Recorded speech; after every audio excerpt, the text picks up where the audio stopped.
Ladies and gentlemen, boys and girls, children of all ages, we welcome you back to another episode of Straight Talk No Chase. I am your host / co-host, Trip Simpson. Alongside Hazel Vixen. Oh, he got it right today. Kirk Keys. He's feeling generous. And Cosby Digital. Ladies and gentlemen, The Cosby Digital. The Cosby Digital. With a capital E on the end. E. Digital. This is season 2, episode 2 of Straight Talk No Chase. And this evening we're gonna get real interesting. Just like every week. Right? Always. Got a lot of deep topics that we want to get into today. We're gonna start it off a little light. But I said he should have killed her. But I understand. we're gonna start it off a little light. But towards the end of the show, we're gonna get into our main topic. Brought on by our esteemed co-host, Miss Hazel Vixen. And the topic is, do white or Arab men treat black women better? Ladies and gentlemen, we are going to go all the way in on this topic a little later on the show. But first, We talking about where the money resides. where the money resides. Where the money resides. Where the money resides. Kirk Keys, how was your week? How did your My week reside? My week was cool, man. I became a model this week. Ooh. It's raining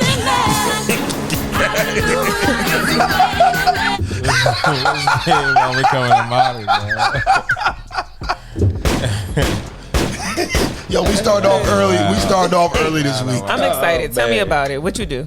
He's got the cognac out tonight. Who knows how this show's gonna Who go? runs with great care, my man Yusha. He's Shout out to Yusha Shah. That's the homie right there, man. Yusha Sad, that's my man. He Working and Winning is the album #1. You need to go check out his music. That joint is like that. But he also he just released a clothing line as well with Great Care Apparel. And so he hollered at me and asked me to come out and start my modeling career. He said it like that? Yeah, he said it exactly like that. He said, I believe in you. I think you should be a model. Were you sitting on the couch when you said that? It's like, nah, that ain't what happened. But yeah, I did launch my modeling career with Great Care Apparel. You should follow them on IG too, WGC Apparel. They sell women? They do, yeah. We got a homie, she model all the stuff. Why the hell you ain't wear it on the show today? I ain't got it yet. It's not out yet. Hey, come on, Yusha. You gotta have the samples out. It's intentional because everything he does is with great care, purpose, and intention. Facts. So it's not out yet. He building the buzz up for it though. You can go to that IG that I just said, because it's a number you gotta put in, and you become an architect, and you can build with us as a unit collectively, because we all need to be building together. That's what we talk about all the time on the show. Okay. He trying to live that out. So I will tell you the number, but I don't got it right here in front of me. By the end of the show, I'm gonna pull out the number. That's gonna be on my final thoughts. But right now, I started my modeling career. Thank you, Yusha. Outside of that, what else we do? I got my kid, not my kid, but a kid on my baseball team. I've been with him since what? I think he was 8. He 14, 15 now. He interviewed Fred Shadowsworth's daughter earlier this week too. So for our Stay Dreaming brand, which is telling the stories of the movement, the civil rights movement and the human rights movement. Okay. From that perspective. Who is Fred Shadowsworth? Fred Shadowsworth is MLK's man, who really led the civil rights movement. He was the foot soldier in Birmingham. Okay. The one who actually like led Project C, got the kids to skip school, go get arrested, went head up with Bull Connor, all of that good stuff. So I thought that was Ray Allen. I thought that was Denzel and He Got Game. That was his dad, right? Fred Shadowsworth. But Fred Shadowsworth daughter, that's who he interviewed. So she talked about growing up. Oh no, that's for him. Oh, get y'all rock. But anyways, he what was I going to say? Yeah, she talked about growing up in the parsonage when that joint got bombed. What that was like. Ended up moving after a while because of all the battles that they had there. So yeah, she got to tell her story. Got to document a little bit of history. That was cool. Other than that, we'll get into the stock market. We made a lot of money this week. Did you pull out? Oh yeah. Whoa.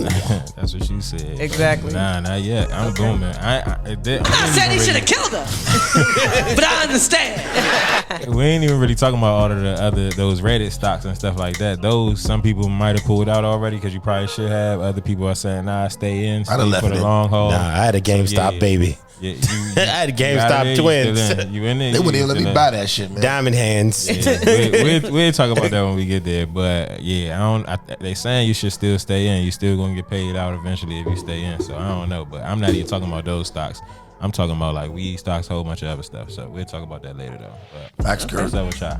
Also, man, Kurt is official. We set him up with a laptop this week. He will be researching the facts or quote unquote alternative facts that we spew out on this show. Kurt, please AKA Trip Simpson's never drunk mind fact. my search history here. Yeah, all of this is wild. The top search is liquor store open near me.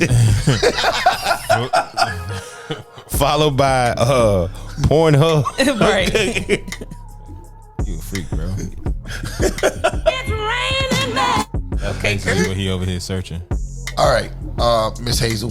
Why is midgets in your search history? Y'all swell What are you trying to say? Y'all swell it. So my week, it's been pretty. I've had better weeks. Technology has not been on my side this week. So Mercury is in retrograde. Just pay the phone bill. Listen, it's craziness. Mercury's in retrograde. So for those of you who do not know, Mercury is like a planet that rules like technology, communication, and things of that nature. I sworn it was the white man, but why is that?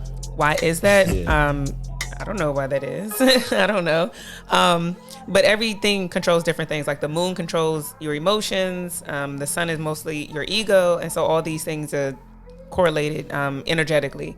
Mercury controls communication, technology, and things of that nature. So when Mercury's in retrograde, you might have experienced your phone tripping, email tripping, communication between you and your spouse has been like weird and off and things of that nature. So I said all this to say, my work computer has been on the fritz, and my bosses and everybody's like, she's not working. What are you doing? And so I've been like under the microscope this week, and it's been ridiculously stressful. And so I'm just happy to be here with you guys because my week has been blah. However, Rich Auntie is going on another trip because my birthday's coming up. When's your birthday?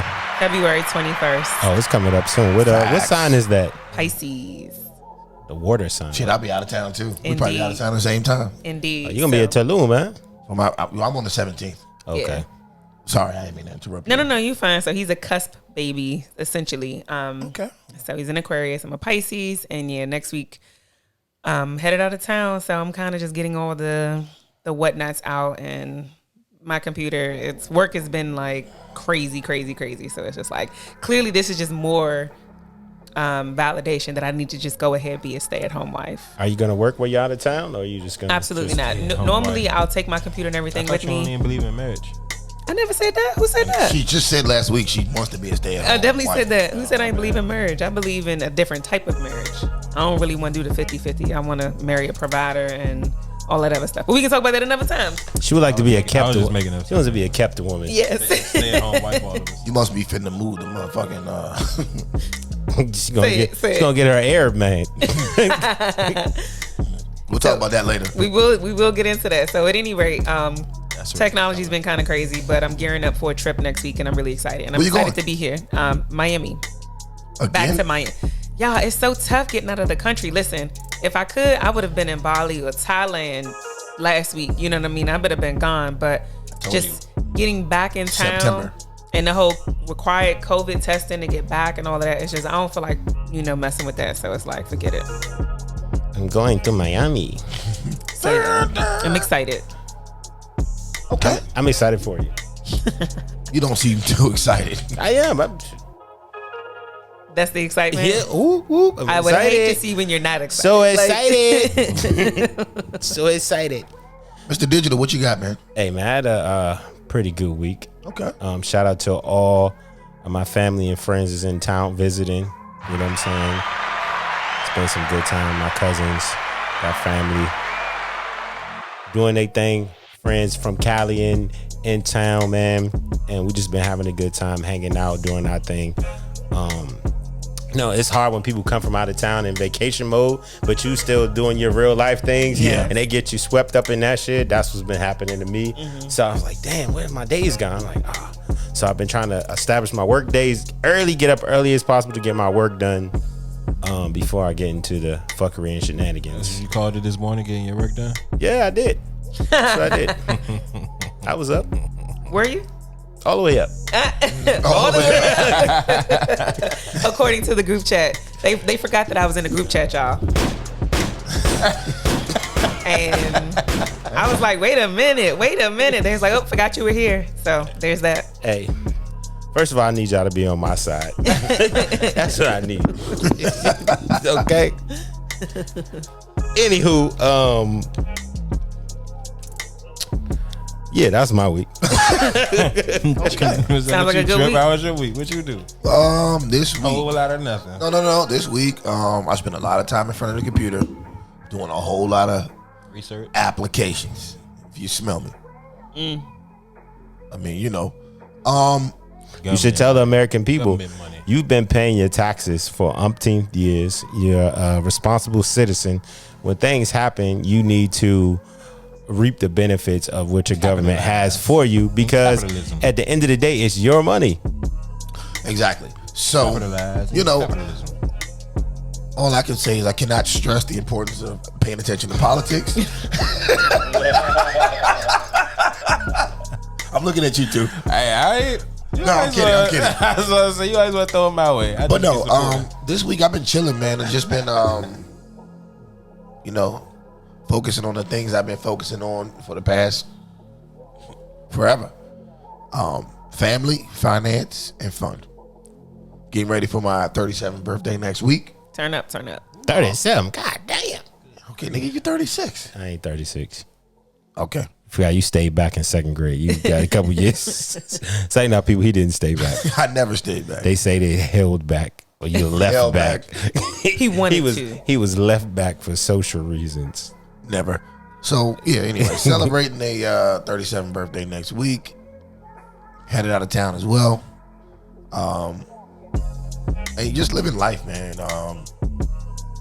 Shit. Look like you living good. You got the Versace couture on today. Listen, Nah. all y'all so matching icy, the skin tone and so shit. saucy up here. I'm just, me and Kirk just Real up here regular. representing. Icy. So you got regular. that is the most exclusive crystal jewel I've ever seen. Hold on, she got some iced out waist beads. Don't let her fool you. Yo, Oh, I gotta keep my womb icy. Where's Indiana Jones when you need him? Yeah, they ain't even. I gotta keep my womb. They don't even icy. sell that where I shop at. That's exclusive. Like the womb, like it's platinum coated. Gotta keep it icy. Temple of the Lost Ark. That's gonna get you kept. All right, let's get Anyway, let's get into this. it. Speaking of what you said, taxpayer dollars. Yeah. Lot of shit going on this week. You got the fucking Minimum wage, minimum wage, which is all rolled into the same topic. stimulus. The new stimulus bill is coming out. Supposed to be coming out soon. I know this week there was a big deal about whether they were going to make the requirements a little more strenuous. 50 between instead of 50,000, 75,000, which it was for the original stimulus. It was at 75,000. 75. And then they were talking about maybe doing 50, but it's back to 75 according to Joe Biden. And then if you was a couple, it used to be 150. They was gonna make it 100. Right. But it's 150 now, and it's at 75. Unless you are the head of household. If you're the head of household is 112, which a lot of people don't realize. And it's a key thing. This specific stimulus is going to go by your 2019 taxes. So if you made less in 2019, hold up. If you already did your 2020, it's going to go by that. No, but that's what I was going to say. So it's going to go by this tax year, right? So it will go by 2019 if you filed in 2019. It's going to go by 2020 if you filed in 2020. If you so happen to have made less in 2020 and you fall back into that $75,000 category, file your taxes before the stimulus check comes out so you'll be eligible, or else you'll have to claim it on your taxes in 2021. In 2019, if you fall within that 75,000 single or 150 couple, make sure you submit that information so you're eligible. So if you made more money in 2020, make sure you get your stimulus check before you file your taxes. But if you made less money, go ahead and file your taxes before you get your stimulus check to make sure you get it as soon as possible instead of having to wait till 2021. And real talk, just one thing for the audience out there. Only a fool brags about how much they made on their salary for the year. Only a fool. Everybody knows the less you can prove that you made, the better off you are. Always remember that. Yeah, if you're looking for long-term wealth. Because I be seeing dumbass niggas on social media, oh, well, I ain't getting no stimulus because I made like 150 last year. You're a fucking idiot. They taxing you out of your fucking ass. That 150 really look like 90. They taxing you out of your ass and you're bragging about it like you did something. I mean, they did do something. What'd they do? They might have aspired to make it to a different tax bracket and they made it. Which is fucking stupid. Those are his words, not mine. It's my words. Stick to your goals, It's people. fucking stupid. I mean, honestly, I don't want to tax more if that's your I don't goal. want to say too much about my own self, but at the same time, my life is great. But last year I only made $45,000 on my gross adjustable income. You smell me? You got the butterscotch Versace off First of all, 45,000. I need to know, what does your shirt say? I need to know what Kurt's shirt say. Mine says, "I'm not a gentrifier. I've been here." Shout out to my man Ron Moten. They sell these at the Check It store. Okay. For a real DC natives. You got that, Steve? I am not a gentrifier. I have been here. Okay, Kurt, what your shirt say? Mine says brotherhood is forever.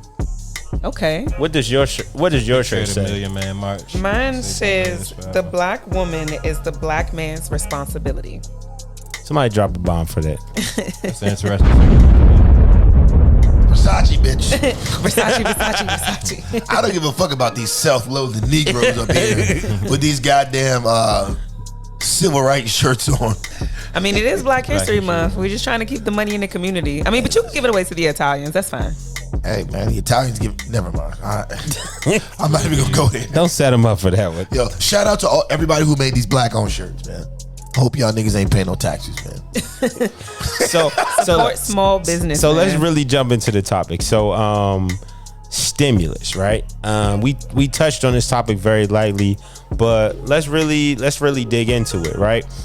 First of all, in America, we have to acknowledge that upwards of 40% of people, even in higher income brackets, still live paycheck to paycheck. Whether you making 50,000, 60,000, I would say it's probably higher than 40%. yeah, that's a very conservative estimate, right? There we go. Kirk's on the job. So because we have so many people in America living paycheck to paycheck who can't even afford a $400 emergency when it happens, it's asinine for the Democratic Party to try to 63%. Yeah, try to lower the income requirements for the stimulus check. Because frankly, if you're making $50,000, let's say you're a single man making $50,000, you're only seeing 30. So if you're making $30,000 in DC, you might as well be right at the poverty line because of cost of living, cost of food, cost of how $50,000 that's at the poverty line. Yeah, you still. In DC. So I feel like the people on the higher end, and just in higher end of where you live, you could be DC, Philly, New York, California, you know, a lot of urban centers. And I honestly think this is a little bit of pushback towards black people because the white voting base of the Democratic Party typically lives in rural areas where cost of living is lower, where housing is cheaper. Lower, your car, everything is cheaper. Car insurance, everything is cheaper taxes, because your taxes, because you're living outside of an urban center. So people don't get lost upon why they're, you know, playing around with these numbers when the first stimulus package was at 75,000 and it worked. And at the end of the day, do you think it really worked? Yeah, if you put money in the hands of the working class, you know what the working class does? They spend it. Mm-hmm. And the point of putting a stimulus is to stimulate the economy.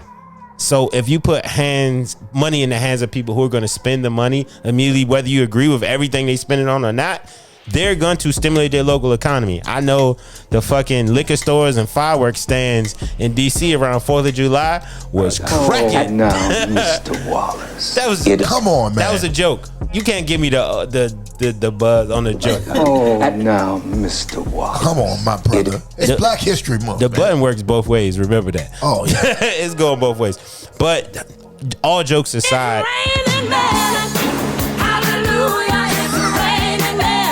Sorry.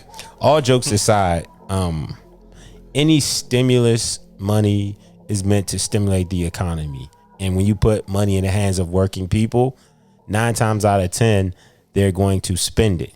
We have proven in this country that trickle-down economics does not work. If you put money in the hands of the wealthy know how to move money around, store money, either in long-term bonds, into the stock market, and things that's going to make them more money that will not trickle down to the economy is going to go to their net worth and their descendants' net worth. So let's be realistic of how stimulus really works. All right, so let me ask you this. Because I'm with the stimulus, like, fuck it. I got kids and shit, so I'll do my taxes you got some couple racks back. Plus the tax breaks that they giving in this motherfucker are crazy. More Versace. But one thing that I don't really like about the bill, which is really going to have a big impact, is the $15 minimum wage, the federal $15 minimum wage, which I think is ridiculous. What direction? I think that it should not be $15 an hour. Should it be more? No, it should be less. Wow. Ooh. Why? Honestly, I don't think the federal government should stick their nose into minimum wage.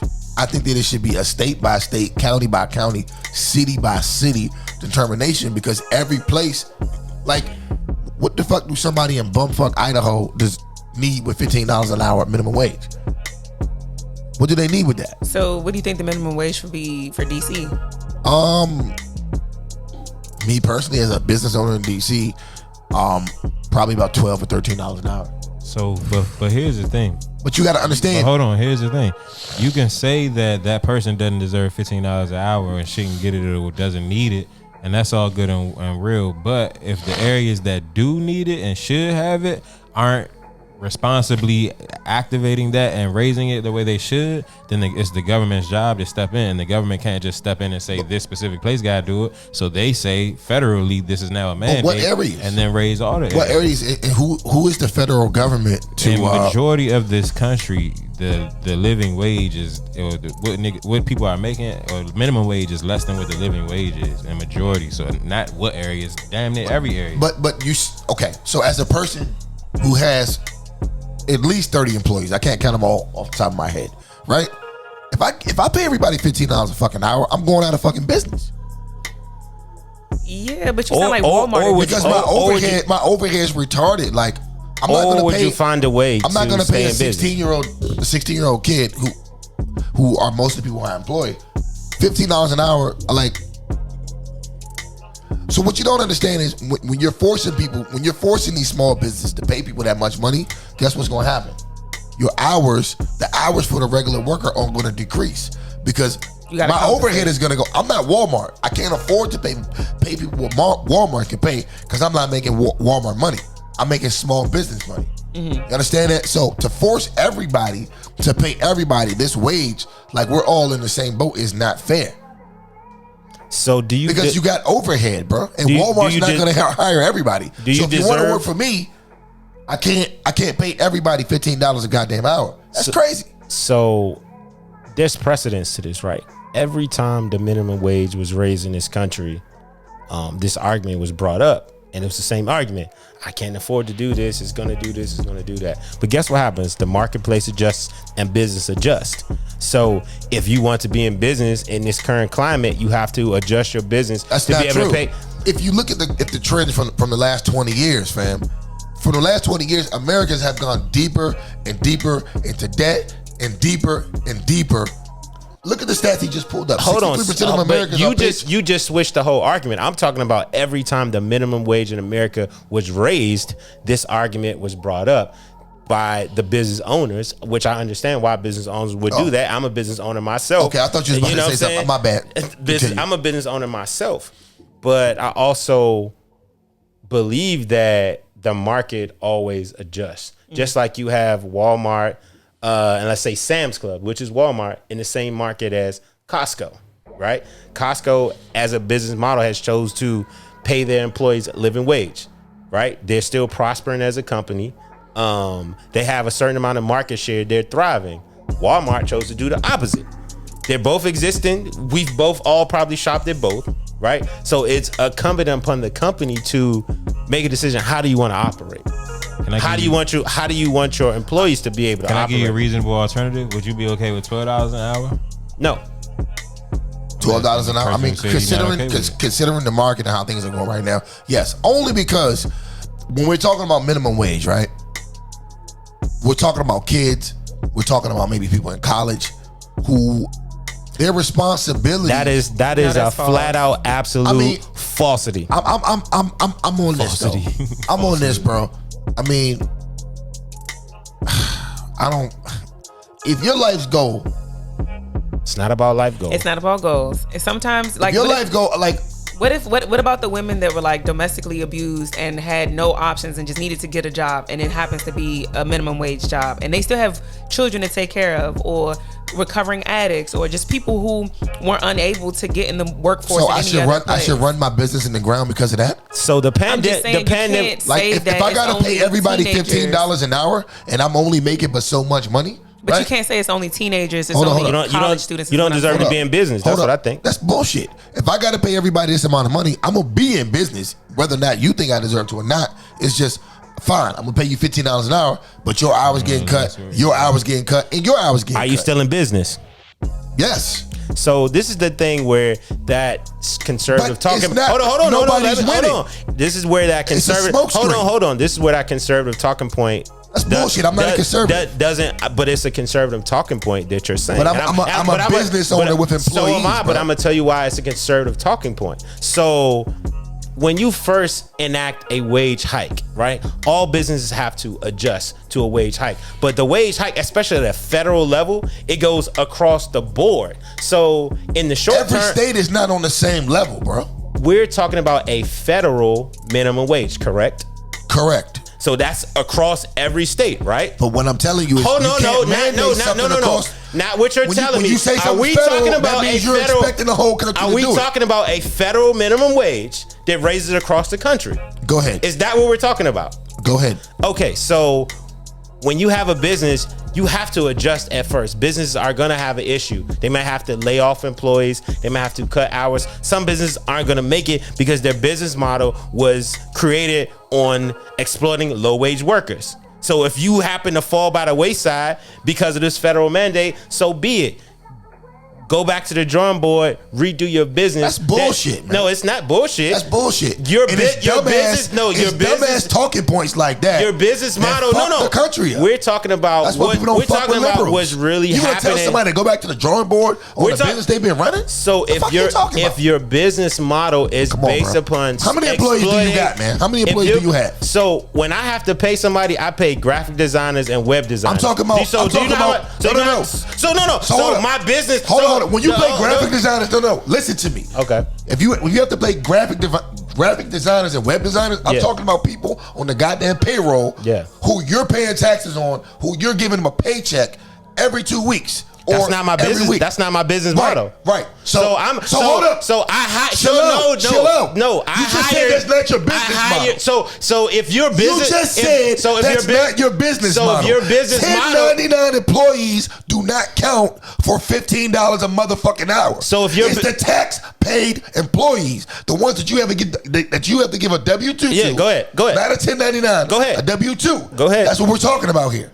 And let me finish. So if you're not giving nobody no fucking W-2, my nigga. So if you set your business model, I hate to yell. I'm sorry. No. So if you set your business model up in 2021, your business model is set upon exploiting low wage workers, exploiting someone at $7 an hour, $8 an hour, when you know they can't afford to I don't pay live on. That low. I'm not saying you. Hit dogs shouldn't holler. If your business model is set up, but they do. If your business model is set up where you make money exploiting low wage workers, whether it's fast food, whether it's retail, whether it's like Walmart, if you make money doing that, it's 2021. I'm sorry, your business model is going to have to change. Just like back in the day, the robber barons, when they were working people 14, 15 hours, when they enacted a regular work day, they had to change. When they were talking about industrializing the country and you couldn't do child labor anymore, they had to change. When every time the minimum wage was raised in this country, they had to change their model. So I don't feel sorry for any business who is making money exploiting a low wage labor force but in this country. Most people don't exploit. Because Walmart yes, Walmart makes way more money than the average small business. That's what you're not getting here. All right, so let's go to small business. Let's talk about pre-Reagan small businesses in Washington. Hold on, don't cut me off. Let's talk about pre-Reagan small businesses in DC. And the DMV area, most of them are gone. Because this is very important gone. Because we're talking about when they stopped enforcing immigration, and this affects black people. When you saw the transition between when the waiters, the bus boys, everything else was black. It wasn't immigrant labor. There were black people having jobs at the grocery store, the stocking clerks, the bus boys. They were black people. When Reagan decided to stop enforcing immigration, when they started rounding up the workers instead of punishing the actual employer, you know what the business owners, they said, we're going to exploit this low wage labor class that we have in this city. All of the immigrants, you know what they started doing? Firing all the black people, firing all the low wage white people, and hiring immigrants that they could pay under the table. You know what that is? They exploited a low wage labor force. And that same business model still permeates to us in 2021. As you see, you don't see black people doing bus boys, doing mopping, any of the low wage jobs that we used to have. So you're so on top of, black people need to have jobs against immigration, but you're talking against that point when you're letting companies exploit low wage laborers. Listen. First of all, let's get to the root of what you're saying. The problem is, you need to regulate immigration. Number one. Because you're letting people into the country illegally, and they're working illegally for less than everyone else. So you can let as many people in the country as you want, but if it's no jobs, guess what they're going to do? They're going to jobs because everybody's in here illegally taking them all up. So working for cheap. Did you hear what I said? So once the Reagan administration came in and they stopped enforcing it against the business owners. So if you're a business owner, you have a construction site, a restaurant, any of these things, and you know if you have immigrant labor on your site, they come lock you up and fine you. After the Reagan administration, they created immigration enforcement. They created ICE. You know what they do? They come lock up your workers. And guess what you can do? Put an ad out, get 20 new workers. So the system started being set up to favor the business owner to exploit low-wage labor. And once you do that, you're talking about somebody who's exploiting immigration. I don't hire any illegal immigrants.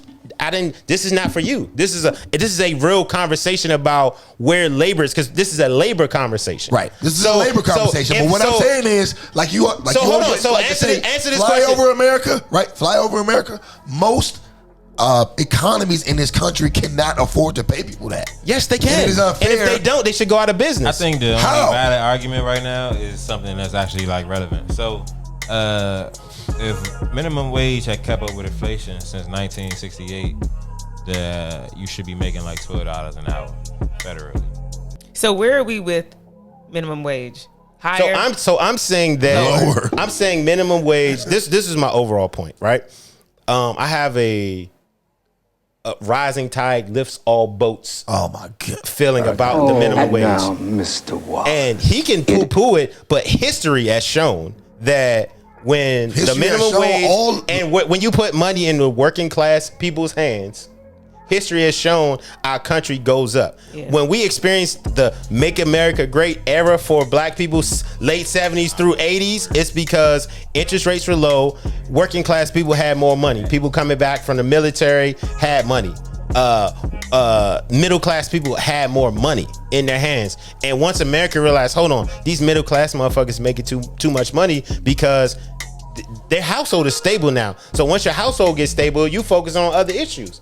Is my kid's school good? Am I being treated well in society? Because you're not worried about your basic needs anymore. It's a reason why America tries to keep the minimum wage low, or the average American, their living conditions low, because once you stabilize yourself, you start to look at other things outside of your normal just trying to survive. Okay. And to be against the minimum wage is to be against the masses. As black people, we need to always be for the masses because we are part of the masses. No, I'm not. I'm never for the fucking masses. Don't get that fucked up 1 second. You could. I'm just saying why. If a rising tide lifts all boats, we're still at the fucking bottom. So how many black people and everybody rises to the top? You still at the goddamn bottom, my nigga. So don't you realize how many black people be lifted out of abject poverty because of minimum wage? Black people are still in the same percentile, maybe even a little less, that we were coming out of slavery that we are today. Do you understand that? I agree with that, but we're still 1% teetering on less than 1% of the wealth in this country. So these two topics aren't mutually exclusive. But you just made them mutually exclusive. You just said it helps black people the most when the masses are up. You just said that. I didn't say it helped black people the most. I said it helps black people. It helps black people because we're part of the masses. That's what I said. So you're not implying that when the masses are lifted up, that it helps black people. That's what I just said. You said it helps black people the most. I said when it helps the mass. So if you have so many people in abject poverty, right, that we have in this country right now. So, and we changed the federal minimum wage. We can live like 990,000 people above the poverty line temporarily. Because guess what? It's only going to be temporary because the market is going to adjust. Mm-hmm. The market always adjusted. Which means it's pointless. So no, the one thing we have history on our side, we understand that business and the market adjust. Just like all these businesses was going crazy in Corona, right? The smart businesses, they're back to making money. Businesses adjust. So we need to bring people out of poverty. $15 minimum wage will bring people out of poverty. $15 an hour is not going to bring anyone out of poverty. Yes, it will. Because $30,000 a year is still considered poverty in America. So abject poverty and just like real life poverty, like it's poverty, different. Bro. Nah, it's different. It's poverty. So the difference between what's the poverty? Is the poverty rate like around $40,000 a year? No, it depends on where you are. DC, it ain't going. DC is not going to. $15 an hour is poverty. DC is not going to take you out of poverty, but if you live in South Carolina, you live in outskirts of Georgia, Florida, so Louisiana, $15 an hour will bring you out of poverty. When he said like allow it to be mandated based on the county, the city, the state, or whatever the case is, I like that because like he said, $15 an hour in DC is different than $15 an hour in your South Carolina, in your North Carolina kind of thing. So that's where I stand. It's like let it be mandated based on the area and things of that nature. Like And you can get an apartment in South Carolina if you make $15 an hour. You can live on your own. DC, you cannot. Yeah, but can the businesses sustain that in South Carolina? The market will adjust just like it's always adjusted. Bro, that's bullshit. The market can adjust. History. That's a major. So hold on, that's a history's on my major- side. You're talking about going from $7 an hour. I'm guessing this is what it is in South Carolina. I don't know that for a fact. You're talking going from $7 an hour in some places in America, like Memphis. I was just in Memphis. Minimum wage is $7.50 an hour. You're going from $7.50 to $15 an hour is what you got to pay niggas now. That's a lot on a business. How about the overhead? Like hours is getting cut. How about the business that had no minimum wage then went to minimum wage? It's going to be some niggas that was making $7.50 an hour, making $15 and living good now. But everybody that I had on the roster ain't going to be there. So what? It's half The market will adjust. It's half the amount of people making better money, but then you got the other half not making none at all. So what? The market got to adjust. No, it's plenty. So of, what? It's plenty of That's progress. what this is So about. what progress are you making keeping the minimum wage at $7.50 while the country's GDP is going this way? I didn't say but you should keep it at $7.50. But the wages are staying I didn't here. say you should keep it at $7.50. So when this but you don't double it. You don't double it overnight. When this country was doing, You don't double it overnight. Is what I'm saying. When this country was doing the best, the wages were tied to GDP. Once this country started being completely unequal was when the wages weren't tied to GDP anymore. For people who are listening, that's gross domestic product. That's everything we produce as a country. Every farm animal, every bomb, That's everything we produce as a country, but there's individual states who produce different things. History tells us that every time we have raised wages, we've had the same argument where the business owners say, we can't do it. But then the market adjusts. History tells us that. Every single time. But history doesn't tell us when you double the wages. We've doubled the wages before. Fuck no, we went from no minimum wage to a $6 minimum. We went from 3 to 6. Minimum wage is different from state to state. We went from 3 to 6. Is From that doubling? municipality to municipality. Hold on. Is $3 to $6 doubling? Yes. I can't confirm or deny what you're saying. Is $0 to $3? I cannot confirm or deny what you're saying. $0 to $3 doubling? yes. Who was making $0 an hour? There was no minimum wage. That don't mean they was making $0. So look, Well, I'm saying that. So, and we actually have real life examples in Seattle where they raised the minimum wage. So we have 2 years worth of data where a municipality has raised minimum wage, and they said it was going to crash the economy. Did you compare that to somewhere else? Seattle is a thriving state. So, but by that logic, all of these businesses still would have went out of business because they couldn't adjust. Seattle's on the higher end, bro. Seattle's in the higher end of Seattle America. isn't the only one. Let me think. Who else? Some place in California. California, another one higher end. DC. Higher end. So you're just advocating for the small business who wants to exploit cheap labor? What I'm saying is state by state, municipality by municipality, determine your minimum wage based on your circumstances. But guess what? Everybody's your not in the tax, same but your tax base is going to have more money. So you got to realize, say you go to a small town that the biggest employer is Walmart, fast food industry, all these industries. Guess what? All those people are. Those are minimum wage workers. So when that minimum wage hits that town or municipality, They're gonna be buying more stuff. the whole economy of that town is going to go up because all the people were low wage workers. So that argument of how can we do? No, the whole town is going to have more money. So if you have your pizza shop is going to sell more pizza. Your tire shop is going to sell more tires. Your car lot is going to sell more cars because the majority that's of in a perfect world. Either the whole town's going to spend more money. That is history. Either the whole town's going to spend more money or everything's going to go up in smoke. No, that's history. So you're telling me there's no towns in America that has gone up in smoke? The history of There's no towns that have gone broke. We're talking about Look at Detroit. Related to Look at Detroit. That had nothing to do with minimum wage. Look at Absolutely Detroit. nothing. You're conflating two issues that have nothing to do when with the each car other. companies couldn't afford to pay their employees because the overhead was too high to be in Detroit, they collapsed in Detroit. That is absolutely false. How is it false? Absolutely false. So you're saying the recession in Detroit was based upon they couldn't pay their workers, or was it an economy thing? Bro, where the automobile industry took a hit and they couldn't afford to pay. What's the difference in the question? So it's different between a company scaling back, right, because you saying you can't afford your labor. But what if you have to scale back? No, hold on.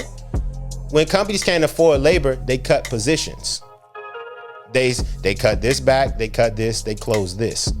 The whole industry, because of the economy, crashed. So it wasn't, I need to cut my labor costs, I need to cut this cost, I need to scale back on engineering. The whole shit went to shit. So those are two different scenarios. But why that did it go to shit? about. Yeah. Why did it go to shit? Why? Because of the total economic crash of 2008. Yeah, That had nothing to do. That had nothing to do with labor. First of all, they were bailed out in 2009. So what did that have to do with? What did that have to do with the crash? They were bailed out in 2009. They were bailed out. What did that have to do Obama with gave labor? them trillions of dollars. What did that have to do with labor costs? What I'm telling you is No. What did that have to do with labor costs? Because this is a labor cost issue. What did that have to do with labor? To be honest with you, I don't know the inner workings of the labor costs. So what the fuck are you talking about? I don't think you do either, though. I do know. What I'm telling you I'm is, just telling you what had nothing to do with labor costs. The car companies couldn't afford to do what they needed to do, and everything shut down. People weren't buying cars. People are buying cars every day, all day. We're talking about 2008. Listen, not the 2021. federal government gave them trillions of dollars. Why? To stay in business. Why? And guess what? They're still not in business. Yes, they are.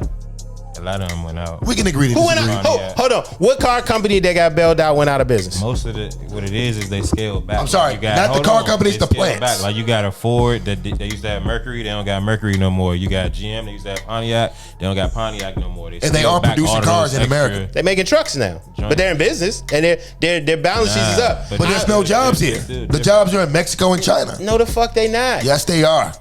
No, the fuck yes, they are. Not. So the electric cars that Ford just got billions of dollar grant for, the electric cars they're making are going to be made in Japan. So did that have talking for it? I'm excited. So did that have anything to do with the 2008 labor crash? Economy dealing with labor, because we're talking about labor costs and we're talking about minimum wage. So you guys are shifting the argument to other things that we're not even talking about. We're talking about labor costs. We're talking about why the minimum wage should be that. Now, if you want to talk about union wages and keeping a certain wage because you're in a union, that's another discussion, because all of these plants that you're talking about, Ford, Chevy, GM, they're unionized workers. That's a whole different thing. So I know you're pro-union. So is that the discussion we gonna have? Listen to me. Are you you're pro-union still, right? Hold on, I want to close this convo and we go to the next topic real quick. No, let him, hold on. He got to answer this over. You pro-union. Yes, he does. No, you don't. No, because he just stood on the old. No. Let him stay on this sober. You pro-union or not? Listen. Let him answer that. It don't even matter. This definitely matters. It doesn't. Oh, yes, it does. Neither one of y'all talking about what mattered as far as the topic was concerned in the first place. Are you pro-union? I'm pro-IAFF. Which is the local 36 firefighters union. But every other union? I'm not saying fuck every other union, but I mean, listen. You're only pro your union. Listen, we got to get paid. Ooh. We got to get paid. So you don't realize how unions have been integral to get people paid? No I'm in a skill. I'm in a skilled profession, bro. Minimum wage is for people that aren't skilled. It's for kids. No, I just want to clarify where you are, because you jumped into a whole industry. Minimum wage is for people that aren't skilled. But I'm just saying, for the people that's listening, give me 1 second. When you put a whole, let him go. I thought we ran out of minimum wage. Every time the minimum wage has been raised in America, the business classes came out and said, we can't afford it. Everybody's gonna go out of business. The sky's falling. And guess what? The market adjusted. All right. So for starters, Trip is right. They've never doubled the minimum wage. They've never gone anywhere near doubling the minimum wage. That's for one. For two, hold up, I'm on the wrong tab. For two. And to be factual, we're not doubling the minimum wage. But we damn near are. It's going from $7.25 to $15. That's doubling where? The minimum wage. Where? It's $7.25. But that's not the it's federally $7.25, and it's about to go to $15. That's doubling, bro. That's actually more than doubling. Exactly. So that's the whole point, and the whole context that I'm about to make. What was I going to say? So we've never doubled the minimum wage. It was federal minimum wage was even first introduced in 1938. It had its largest buying power in 1968. That's why they said if it would have kept up since 1968, we would be at $12. So what was it when we first introduced it? When we first introduced it, it was 25 cents. What was it in 1968? In 1968, it was $1.60 something. That sounds like more than doubling it. But it didn't. It actually went up between 1938 when it was introduced and 1968 when we talking about. Nah, but it doubled. It doubled between that time, though. Double. I just looked at it. So Every single time it went up. So if it was 20, doubled, so if it was 25 cents and it goes to 50 cents, wouldn't I be doubling it? But whoever said it did that? I think it did that. But I'm telling you, it didn't. I'm looking at it. So, anyways, back to what I was saying. So, and even if it did, that was 1 year. Oh no, like not even. There is no relevance because it didn't. So back to my point. Again, in 1968, its highest purchasing power was $1.60, which I think was it said equivalent to right now is $11.76. So you could decrease it to $12, and that would make sense because that would be like $48,000 a year if you were working full time, and that's still technically poverty. Like you said, $50,000 in DC is still kind of. I mean, you basically in poverty still. So the reality is, I think they should just move that joint up to $12 and call it a day. I can see how they're trying to like get out ahead of the inflation that's going to happen on the back end, because on the back end is like obviously if you raise it to $12, like we said, the market's going to adjust. So when they adjust, those people who are now making $12 are going to end up being behind again. So I get it a little bit by raising it up to 15, but like you're saying, it's going to put a lot of people out of business, and so it doesn't make sense to even do that. You can raise it to 12, and then if you consistently adjust when you're supposed to adjust, rather than going to $7.25 and then touching that joint 20 years later and saying, yeah, let's move it up to to $15. I think that would make more sense. Like, let's gradually, continually, consistently monitor it and continue to move it with inflation, not just move it because it should have been moved. One thing I like to add. You have to index it eventually to inflation. If you're going to get to the point that he's talking about, you have to set it at 15. But then to actually start moving it with inflation. One important thing that you have to add, right now, which is the reason why I wanted to bring this up. It's a pandemic. Millions of jobs have been cut. Millions of small businesses have been ruined.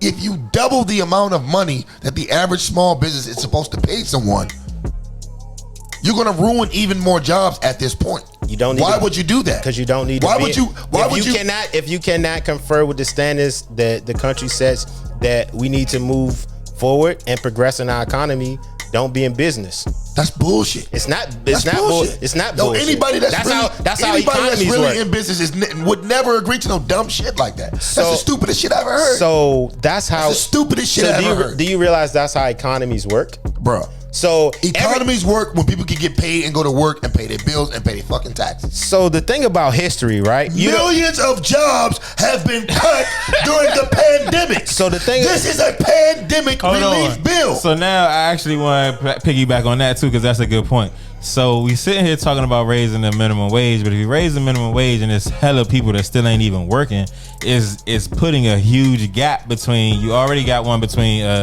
the wealthy and then the middle class, but then you're putting a huge gap between the middle class and people with no job at all, poverty. So like keeping the minimum wage low is gonna not help people get towards the middle class. What we should be talking about, rather than raising that joint to $15, which is outrageous when inflation says raise it to 12, and then leaving a whole bunch of people with no job that you still got to accommodate for, just coming out with a universal basic income, which is what people consistently talk about and what we could easily do, but they don't even. I'm for UBI. Yeah, exactly. I would be for so that's UBI. what I'm saying. That could be a very beneficial conversation talking about that, rather than just talking about this minimum wage shit. Because we've been talking about this. 45 minutes. But I'm just them niggas don't deserve no $15 an hour based on inflation. Simple as that. So in reality, so when you talk, I'm not paying you $15 an hour to sweep popcorn up off of an AMC movie floor. Oh, wait a minute, they're not even open anymore. So you got to realize, can't even pay them that. Wages should have and have always been tied to the GDP, right? So if you talk about, but he just gave you an example of how if you're talking arguing some bullshit. So hold on. So I just gave you the when you do inflation numbers, especially in America, they use the most bottom statistics, right? So the lowest statistics they can use to formulate that number. Because it's minimum wage. No. I got you, but they use the lowest statistics. The key word is minimum to formulate this number, right? So the thing about the one thing about history is always it's there, right? So you can argue a theory, right, versus the history that already exists dealing with the minimum wage before. And I actually looked it up when I saw it. They doubled. They didn't. No, where? Show me. What year?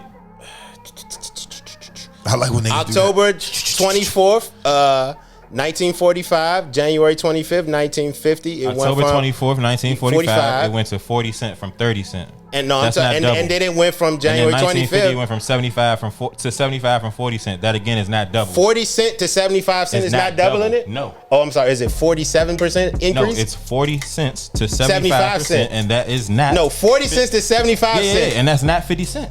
Oh, That's so- not 50%. Then it went from It's like, so that it went from 75 cents to $1. 40, You said it's done before. I said it hasn't. So, bro, your strongest argument is right some now cents. we're arguing that it's more than double. So we all It's invest more in the than stock double, market. bruh. So double is double no matter what. Because if I got $1, 40 to that's 75 is my not double. $2. If I 40 put to $1 80 is million, double. that's $2 But million. it's not doubled.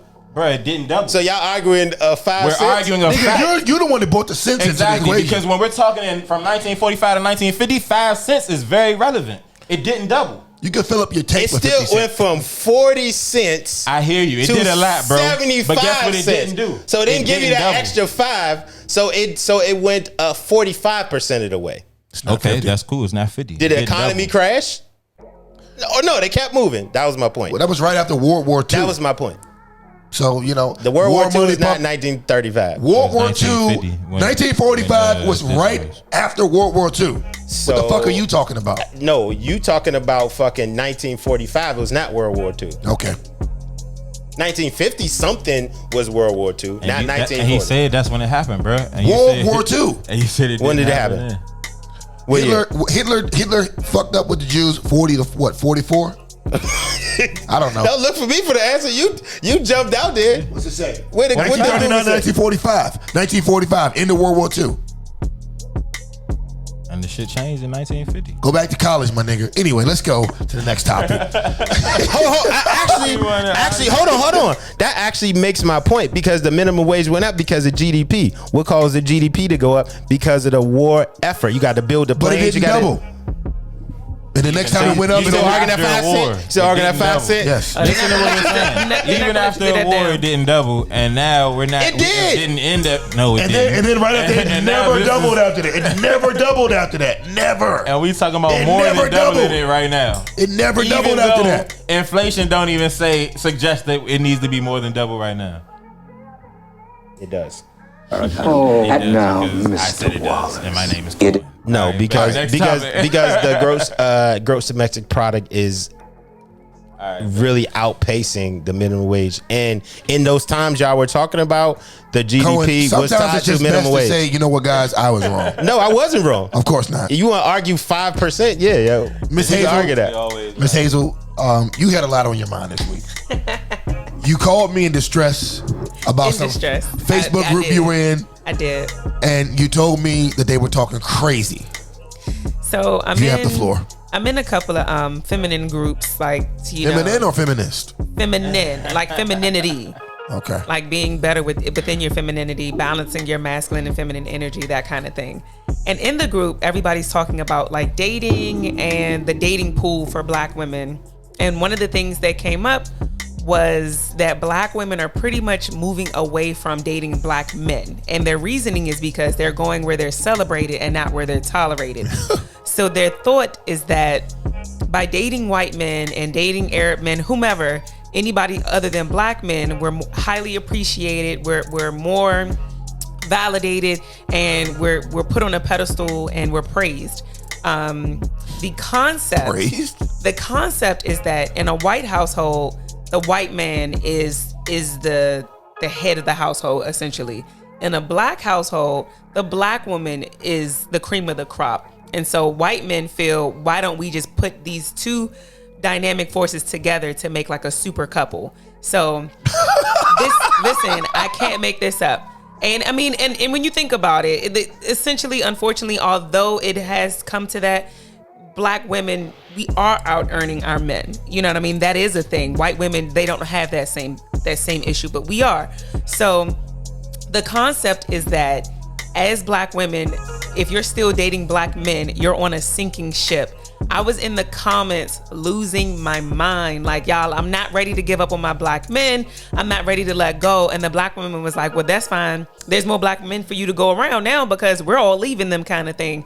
And then the white women were like, dating black men, they're not a prize. Black men aren't a prize. You don't get any status by walking into the room with a black man. You don't get any kudos for having a black man on your arm. There's no fun in that, kind of thing. I can't hold y'all. I listen, when I was reading this and I was like, oh my gosh, this is crazy. However, they weren't wrong in some instances. Black men. How weren't they wrong? Black men are bashing black women.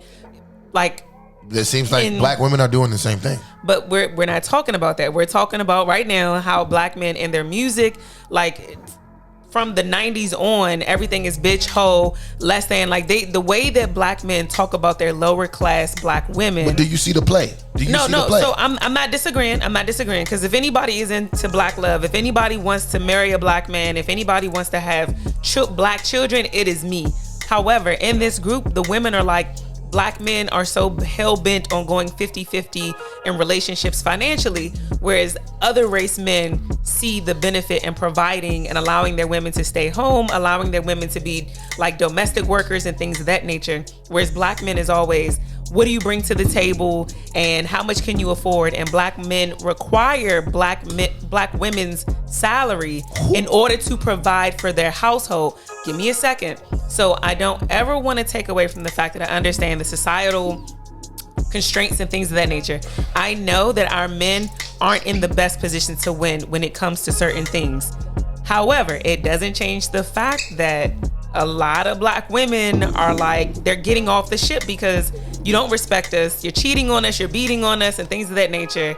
All those things. Put me in, guys. Put me in. And we have to contribute financially to the household. So we have to contribute financially to the household. We have to do all these things, and we still have to be porn stars. We still have to be wives. No, you don't. Give me a second. We still have to be mothers. We still have to cook. We still have to clean. And we're dealing with the same thing that you all are dealing with in the workforce. We're having to go to work, make money, and we're making more money, and we're still having to come home and do the domestic duties. Whereas in other households, the concept is, okay, I'll stay home and do the domestic duties, but you're going to work and you're handling all the financial duties. And that's where a lot of black women are like, you know what? Why would I want to do 50-50 with a black man when I can stay home and provide domestically? So, you know what I would say to them? The black women who say that? Don't be mad at me when you end up like Chad Wheeler's girlfriend talking about where's black men to protect me. Fuck you. Have your white husband protect you after he beats your motherfucking lights out. But what about the black men that are beating us? Listen, who's protecting us from them? White people. Listen, problem. I'm gonna put it to you like this, man. If you can't understand why we're in the position that we're in right now, then you should just go ahead and fuck with white men anyway. I agree. We are less than 150 years out of bondage. I agree. We have not been given anything to repair us. We've been just set out here. We've actually been given things to harm us. So what I was picking to up the point on, about women being disrespected in their songs, the same white men that you love and adore are paying money for niggas to do that. But they're doing it. But they're poor. You're talking about people who need money, who don't have any other alternative. And they sacrifice their women constantly. Being manipulated, right? And a lot of times, the women willingly manipulate themselves. We had this conversation with the whole Megan Thee Stallion shit a couple of podcasts ago, right?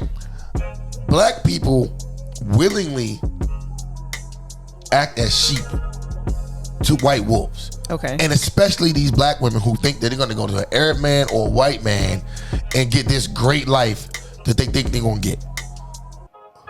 You always get your nigga wake up call. Might not come today. Might not come 50 years from now. Might not come in between. But it's going to come.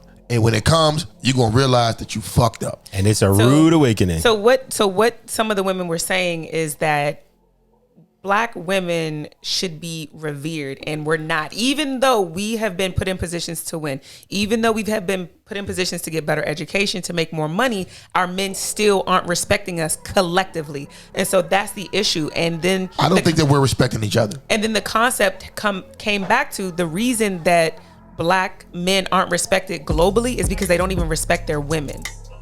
And so that was another concept. Again, I'm on your side. I want to marry a black man. I want black children. However, it was kind of like, dang, it kind of stung a little bit to see so many black women kind of like, no, I'm not doing it no more. I can't name 5 famous black women who are married to like top-notch white dudes. When I say top-notch, like fly white dudes. Name me one black woman married to a Tom Brady type white dude. Name me one. I don't know. They don't fucking exist. Eve, yeah. That nigga's fly? He's billionaire fly. I don't give a fuck if he's the billionaire. Is he fly? Wait, what does that have to do with anything? If you a billionaire, What I'm saying is, I can go marry Barbara Streisand, right? She's a multimillionaire, right? But she's she looks like shit. But that's the thing. It's not. Sometimes it's about the resources. It's not. Do even you about have the looks. It's like this. If you're a black man, do you have a bad white bitch? You're a black woman. Do you have a bad white man is? A handsome, maybe? I don't know. I use Tom Brady because most women like Tom Brady. Tom Brady is not attractive. Like, that is the weirdest statement ever. But what I'm saying is, don't fetishize Tom Brady and put it on other people. What I'm saying is, none of these chicks talking this shit. All these chicks they're running from their responsibility as black people. That's why a lot of these generations are failing. Like, we have to understand, we're in a losing position right now. In order to win, you have to get your feet dirty and you have to fight the war. But it feels like black women have been fighting this war constantly, and we have been. We're all fighting it constantly. Wait a minute, but it feels like we've been on the front lines. It feels like we've been on the front lines. We've been doing everything, and what happens is white women become a first choice for black men, whereas white men become a last choice for black women. We don't look for white men. That's not the first choice. We don't look for white women. Yes, you do. Yes, you do. We don't. Yes, we don't. I went to University of Maryland. That was the first thing. They was like, I want a white girl. Ain't nobody looking for the white girl. You tripping, Kirk. I mean, you tripping. The white women were running around sucking cock left and right. Yeah, I think y'all don't realize how easy it really is. Nobody wants a white woman, but they just happen to pop up. The white women fall in our laps. That's the difference. And y'all catch them. White men fall in our laps too, but don't mean you gotta catch it. But nobody wants. Y'all don't catch men in general. I don't listen. Y'all push men away in general. No, listen. So what I'm saying is, it's unfair to say, because y'all are being unfair. Y'all know daggone well black men find it a status quo to get a white woman because they've been off limits. It's not. So you're on your side. I want to marry a black man. All this and that. We all feel the same way. So you're trying to convince us. I've been married twice. On this panel. I've been married twice, and both my. But you used to date white women. No, what I'm saying, I gave respect. Okay, I gave respect to a woman that I had dealt with. She was white. She was white, and I don't want to give her no disrespect because I wasn't just smashing it. We was cool. Okay. You know what I mean? Have you ever dated a white woman? No. Have you ever dated a white woman, Kirk? I've never dated a white man. I've been married twice, and they both been black women. None of y'all niggas have been married. But my point of the matter is, black women feel like we've been on the front lines, we've been fighting for y'all, and we've gotten nothing in return. We've been struggling with y'all. The struggle, love. Do you understand that we have nothing too? But that's the thing. And black women are tired of not having anything. We're tired of fighting and not having. Ooh, so again, hold on, can I take this one? So again, let me. Y'all understand? You're so childish. Understand? I am on your side. Understand? I am on your side. There's nothing like the connection of a black man. I want to smell shea butter and cocoa butter between me and my partner. I want to see him in his do-rag and me in my bonnet. Like, I want that connection. I get that. However, what they were saying, you can't deny it. It doesn't make it any less true, even though we don't agree. So what it is, these women are intellectually dishonest. Yeah, they are. Right? They are. And it's a purposeful intellectual dishonesty, because if you've woken up to the point to see the plight of the black man or the black person in America, you can't just stop at why I'm in this circumstance. You got to look at why we are in this circumstance as a whole. So if this woman could say, I don't want to struggle because of this X, Y, and Z, are you willing to join the fight to uplift the whole race? Because those are the black women on the front line. They're not intellectually dishonest. They understand that if I don't fight for this black man, eventually who we are as a race can be pushed back, can be subjugated, can be extinct. Because at the same token, you're not the warrior class. The black men are the warriors, right? But it doesn't feel like that. So the black men, like, if it comes down to it, who's really gonna protect you when the shit hit the fan, is gonna be black men. When it goes out, when it's in the street, it's black women. Black men are recording everything. Black men are slicing everything up. Black women, I'm black telling women you, are fighting Korean men trying to steal weave out the goddamn when it comes store. down to and it things, looks like we ain't helping them. So no, you in the goddamn store trying to steal weave and you got your ass whooped by Mr. Charlie. and you let it happen. hey, look, I don't. First of all, I wouldn't let it happen. But all I'm saying is, why are you stealing weed? I don't, so, black hold is on. always- I don't it's always black condone. women. I don't condone what he said. But so I'm not saying that's every case. No, I actively. But black women are just getting attacked randomly in the street. I actively. Yes, they are. Hold on, What hold are you on. talking about? I actively cover protests. Right. I go down there to see it for myself, get a good feeling of it. Yes, there are a lot of great black women down there, but there are also black men leading the charge as well. Listen, so to say that protests it's ain't only, warriors, yeah. though. So to say lot of it's voiceless going so on it's down there. to say that it's only women on the No, front not only, but What's the the fact front line? in what's the general, front line? when it comes to like the political aspect of it all, the protest, all of that. When That's it not comes front line. what's front line? Protesting ain't front line. Then what's front line? What's Guns, the nigga stabbing, that was in shooting. Dallas that was on the I roof? knew that's what you That was was saying. front line. That was front line. Micah Johnson. They sent a robot to blow. They sent a robot to blow that nigga up. Christopher Dorner. That's front line. That's front. Show me a black woman that did that. Shout out to Asada Shakur. Asada Shakur, Harriet Tubman. Shout out to Asada Shakur. Black women that did that. But my point is that I don't give a fuck about that broad giving poems for Joe Biden and at the Super Bowl. She weak as so shit. me and him talk about two different things. Women like that are intellectually dishonest when they can go all the way up to the point to understand the plight of their own plight and why they feel like they want to date outside their race, but not be able to articulate the totality of why black men are in the position. It's a reason why only a few black men get to ascend to the point that they do. The more successful business people, community leaders, athletes. It's a reason why it's a quota for us.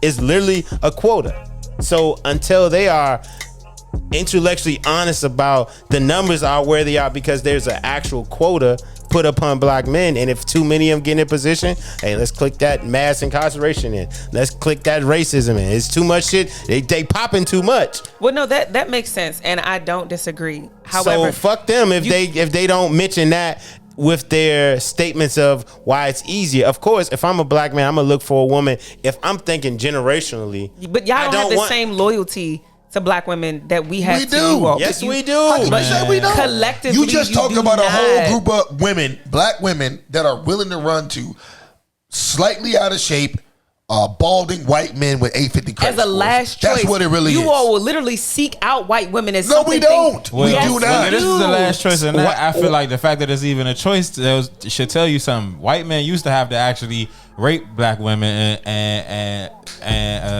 molest black women back in the day in slavery and all of that. And y'all were never allowed to touch white women. And the y'all run to supreme art them. of war. At Nobody's the end of the day, running to white women. The But supreme it's art of if war. at the anything, end of white the women day are running is to us. God And you're damn, y'all be catching talking. them. The supreme art of So war. that's at the end of day difference. is What the single man is going to pass up Without something? Never fighting. mind. So as you ascend, that's what y'all saying y'all as you ascend as a successful black man, it just give you access to different things. When you're a broke black dude, unless you live in one of those places like Missouri or You're a broke black man, any you- Oh, they be basketball football players. and corny black Yeah, dudes. Those as- are the only people dating white men. But that's who they was chasing. That's what it is, exactly. So They was what it chasing is football that, players. Yeah, But my thing is this: white men. Not the niggas like Kurt who was reading books and Yeah, smoking weed. that's a fucked up focus saying, group. Ain't smoke weed. No, Kurt it's was not. like, it's "What about not, it's me?" not. At was the end of the getting day, North Dakota. just because somebody's chasing you What doesn't mean you have to indulge. You don't have to.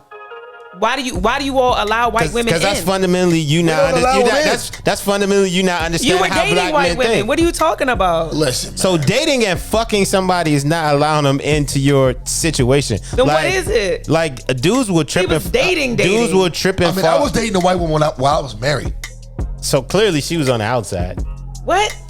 You broke up your marriage for a white woman. I didn't break it up. First of all, nobody ever knew. Well, the people who saw us out on the town, the rest of us. He But- risked it all. He risked it people all who for saw us a out white of the woman. town. Well, no, at that point in my marriage, I didn't give a fuck. So he didn't risk anything. No, y'all are talking semantics now. Don't try to play. You're What I'm talking- telling you hold is, on, no. Don't what try I'm to telling play. you is, No, I'm no, married. no. No, I you fuck gotta- with black women. What I'm saying is, men in general, black, white, yellow, Arab, if an attractive woman of any race comes at you and is like, yo, I want to give you some pussy, and the time is right, we're going to get some pussy. Yeah, but black women wouldn't do that, is my point. It doesn't matter how attractive you are. If I like black men and I like black men only, I'm not fucking with a white man. But most women, period, don't really like. So, but this is a problem. What are you saying? Fundamentally, you don't understand how men think. While you're putting all of these cultural and financial, all these equivocations, right? We will fuck a woman of any economic status. It does not matter. From a prostitute you have to pay up into the millionaire CEO, because it's not about. But that's what they were saying. The loyalty doesn't exist from black men. It doesn't in that sense. It doesn't exist but in that's men. The point period. that they're making. But we're not talking about men. Period. We're talking about black men, and the loyalty doesn't exist from black men. So do you think it's all loyalty with black women? Come on, man. But you just was doing a group full of traitors. They all were traitors. But you just said it yourself that we will fuck anything if you throw the pussy at us. If I'm a single man, I'm out minding my goddamn business. Yeah, and if I'm a single woman out minding my business, Becky rolls up, titties perk. Tyler rolls up. Hey Jerome, what are you doing later tonight? I'm not gonna fuck him though. Yo, I'm not gonna fuck him. So that's the thing. Like that's what they're saying as far as the loyalty. I'm not about to fuck her and be like, yo, white queen, I want to make you my wife and bring you home. It doesn't matter. It doesn't matter. No, that absolutely matters. No, it doesn't. So it doesn't. The difference between, like, I fucked a white woman before, but I would disgusting. never. Well, I ain't even gonna say never. I don't plan to start my family with a white woman just because I don't think she can understand the what I go through as a black man. After all and to the be things able to that they raise put us through, white women especially, that white women have put us through, why would you fuck one? Why because would you? it was Why would you lay down with and I one? slam dunked it. But why? Why not? What do you mean? Why not? Because she came over like, white yo, women are the worst I'll people. suck your cock. Like Come white on, women dude. have you know caused why? so much strife. The funniest part is another woman's like, hey, I'm doing it. You might as well go ahead and do it to him too. She's like, you're right. Let's do it. That's how it happened. Literally, that's it. No thought into it. I wanted to. I was trying to get on a new front. So that's what I said. You don't understand the fundamental difference between how all men men or would women do think. that. Any man would do that. But we're not talking about any men. We're talking about our men, my men, black men. So remember that skit that's in Don't Be a Menace where the dude is so pro-black, yes, but then he ends up with the white Milk of girlfriend. magnesia, you know why that was so funny? Why? Because most men know in the back of their mind, if it's just the pussy on a platter, it don't have nothing to do with your. It has nothing to do with your idea. Because I'm not trying to have take whatever. I'm not trying to have a baby with her. I'm not trying to start a family. Mean she can't get pregnant. Like y'all are willing to risk that. Yeah, you take, and we risk it every time. But black women are too. You act like we're just the only one. But we're talking about how you just said that if it lays down in your lap, you with the shits. Black women, we're not. That's what the difference in the loyalty Maybe is. Maybe you're not, but I know a lot that are. I know a lot of black women that would never touch a white man. Doesn't matter. Like that, it's disgusting. But it's different because it's different. And I always say this. It's the way life is structured. Like, you can wish for some things and some things that you got to understand that you have better than we do, right? The only thing the black men have going for them is that all races of women think that they're going to get their brains fucked out. They deal with a black. You're fetishized, and you're okay with that. But what I'm saying is, but you're fetishized the same way. I can't walk into a courtroom. But I'm not fucking them. That's the thing. I'm not fucking them. But it benefits you. But I'm not fucking them. We're not talking about the benefits. We're talking about actually fucking these people and dealing with these people. You're fetishized, so you're like, you know what? That's all I got going for me. Like, it's King Kong ding-along. Like, fuck me. Like, that's crazy. Just because I'm fetishized as a black woman doesn't mean I'm now going to lay down. Like, then I'm a bed wench. Then I'm all these other things. Like, I would never do that. I would never call someone a bed wench just because they sleep with a white man. That's because you sleep with white women. I do not anymore, but yeah, you did. I love how they make it sound like a bad thing all of a sudden. So this is the thing. You can't. She ain't talking shit about none of the black women that were sleeping with out of shape white men with 850 credit scores, because that's what it's really all about. No, I understand that it's about the resources for black women. I get that. Marrying white men for the resources, like you said. We're just having fun for the sex. But why you think Kamala with Doug? Why you think Kamala's with Doug Emhoff? That's his name. Yes. Why you think she with Emhoff? because she's attracted to him, that that's her knight in shining armor? Well, she an Indian. That's what Indians do. I'm not condoning that. Why do you think she's? She ain't black. She's black. That bitch a Hindu. She's black. That bitch a racist. She's Hindu. black. At the end of the day, I'm in this group. She could be a bad one, but she black. I couldn't believe they were talking about this kind of stuff, and I just had to hear you all's perspective on it because a lot of the stuff they were saying made sense, regardless of whether or not we agree with it or not. I'll say this: if that's what they want, we don't need them hoes anyway. Go get you a white man. But are you all collectively? He beat your ass. And have you looking like Chad Wheeler's girlfriend? Don't come back here talking about why come black men don't. But what about when we were Ray Rice? What about when we're Ray Rice? Then what? Don't spit in his face. What about in general when we're beat by black men? Then what? Who's protecting us from you all? So if you're talking about the male and female like circumstances, right? That's gonna happen in all races, creeds. No, the fact that he brought up Chad Wheeler again is like, well, then you have to also understand that. I'm just saying, I don't hear no black women. I don't hear no black women complaining about Chad Wheeler. Now they talking about T.I. Yes, we were. Well, I was definitely complaining, so I don't know. That was you. But that's another symptom. So perspective is the fact that he ain't in the league no more. And he can be, but he ain't even no team. So nobody cares. But this shit is a symptom of. You came out and said, "Yo, I just want to get my mind together and I don't want to play anymore." It's a symptom of the total problem we're dealing with. Just like you're saying about the media coverage, we don't control our image. So when we do something wrong, it's amplified to the 10th degree. When they do something wrong, it's swept under the rug. It's swept under because they want to perpetuate a certain narrative, and we got to deal with that. And when it comes to black women dating white men, like Kamala and Imhoff, it gets elevated. Because they want to put that on the pedestal, that type of relationship. When it comes to Pookie dating Mary, it gets pushed down. It's different. Do you all think collectively that you're doing a great job of protecting black women? Oh, yes. I am. Hell yeah. I'll blow a nigga's brains out if they fuck with any black woman in my family. In your family, but what about the women on the street? If somebody fuck with you, I'll kill them. Yeah, but you know me. Okay. Well, if I see any black woman getting harassed, I'm not going to record anything. No, so that's the thing. As a black woman, I want to walk down the street, be afraid, and see a black man across the street and feel like, damn, I'm protected. I don't have nothing to be afraid of. But that's not the case. Sometimes you walk down the street and you see a black man and you like, oh, I don't know what he into. I don't know what he thinking about. Like, what are you on? You know what I mean? Like, I want to feel protected when I'm around my men. And I think that you all should protect us no matter if you're attracted to us, no matter if we're fat, skinny. I know you love saying fat black women, all this other stuff. It doesn't matter. Why you pointing to me? I never said that. You've never said nothing about a fat black woman? No, I have not. When they was dancing on tables? They shouldn't have been on that table. I was advocating for the table. At any rate, black tables matter too. As a black woman, I want to feel protected. If I'm alone and I see a single black man somewhere by himself, I want to know that, oh, you know what? I have nothing to worry about because he has my back. But that's not the case. That's not realistic. What do you mean it's not realistic? So it's not realistic from a sense that you cannot hold black men to a standard that all other races are not held to. Well, I can hold you. Why can't you? Why you know not? What I want to know? If I'm at a cookout and I'm by myself and I see a black woman, can I get a goddamn plate? And on fuck out of here. And there's only one black woman and she can control the plates. Right. Can I get a plate? She gonna get you a She plate. will get you a plate, bro. My brother, I see you over here starving, my brother. I bought you a plate and a Heineken. I don't even know. My brother. No, I want to know why can't we hold jokes after he said some shit that I really want to hear. Yeah, why can't we hold black men to that standard? What somebody else standard got to do with our own? If you want to protect her, I need a nurturer in the streets. What? Yeah. How can? First, one thing at a time. Give me the plate. That's all I'm saying. One thing at a time. We're not at a cookout. So if we're not at a cookout, how am I supposed to nurture? That shit is. Hold on. Let me answer that shit. This shit is intellectually dishonest. You want a random nigga at the cookout to protect you if something happened to you, but ain't no random. Ain't no random plates coming my way.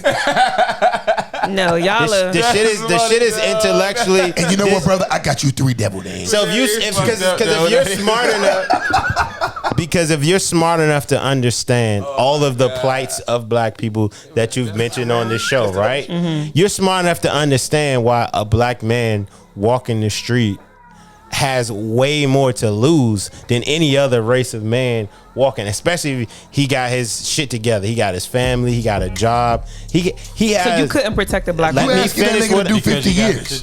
Let me finish. Unlike any other man of any other race, the black man has way more to lose.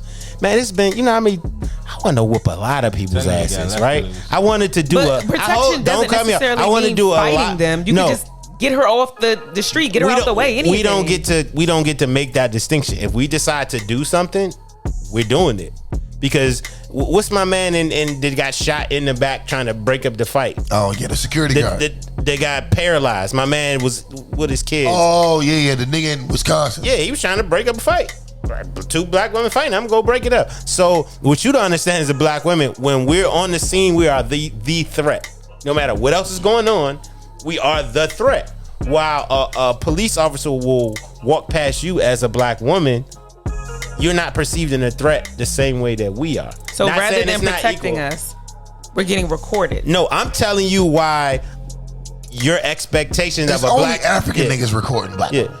But I'm telling you why your expectation of every black man to jump in. Sorry, y'all, we not ignorant. And save you from a situation, because guess what? That black man has his own. He has his black woman at home, his black daughter, his black children at home. The word is queen. Yeah, that he has to get home to. So he has to make that decision in that moment. If I intervene in this and it goes left, am I going to be able to take care of my daughter, my mother? What do you do instead? As a black man, you see a black woman getting beat on or whatever the case is. What do you do? So me, I make the decision. I'm popping the trunk. I'm singular. So I'm gonna do what has to be done. But I'm smart enough to understand that everybody's not gonna make that decision. If somebody's about self-preservation, sure, I really can't be mad at them, because I would like to feel protected if I see a black man. If I see a black woman getting attacked, I'm gonna help. But that's not because the average black man is a coward. The average black man has the weight of the system on top of him, that he knows this one decision can lead to 6, 7, 8 other decisions that he has to make. He got Dave Chappelle in his ear. Yeah, if he nigga, that'll get you 5 to 10. Yeah, if he rescue you, I might get shot by the police. I might get locked up. Whatever could happen to me. But how do you think that makes us feel?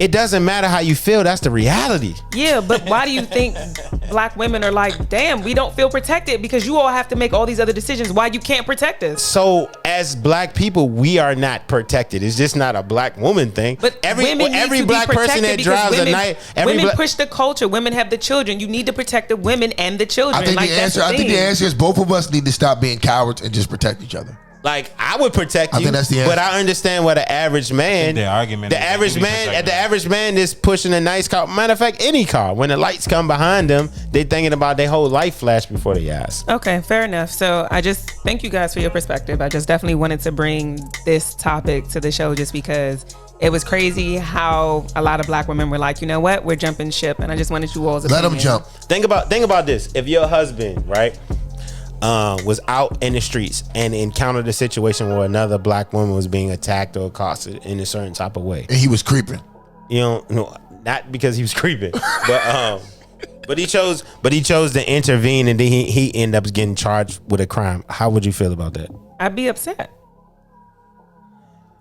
How would you feel about him being taken away from your household? I'd be upset. Like, that's your breadwinner. So do you blame him for making a decision? But most likely, I'm the breadwinner. What would you want? What would you want him to do? I'm the breadwinner. No. Black women make. No. Black women out earn black men. You all, it's a fact. No. We don't. You just talked about on this show how you want to be. I'm not saying you personally. I said you personally. I'm not saying you purposely didn't answer the question. Yeah, you sidestepped the fuck out of that. I'm saying your husband, as a black woman, or you saying me, Hazel, Tyra, me. I said you. If me, I would be upset. As a black woman, I'm most likely the breadwinner because we out earn our men. You didn't say that. That wasn't a scenario. I'm talking about. I already answered your question. I already said yes. I would be upset. Yes, it would be a problem. Yes, if the breadwinner's out of the house. I said all these things. So how would you? So when he said, "Baby, this woman was being attacked," we've already established the answer is yes. What would you tell him? Guys, hold on. Would you say he should have did it? Would you say he should have did it? Hey, it's about that time. We already said yes. It's about that time. You ain't answer the question. And I don't think she will. What you saying is, do I think he should have protected her? In my own selfish interest, no. If it were me on the street, I would want to be protected. Like, I don't know what else you want me to say.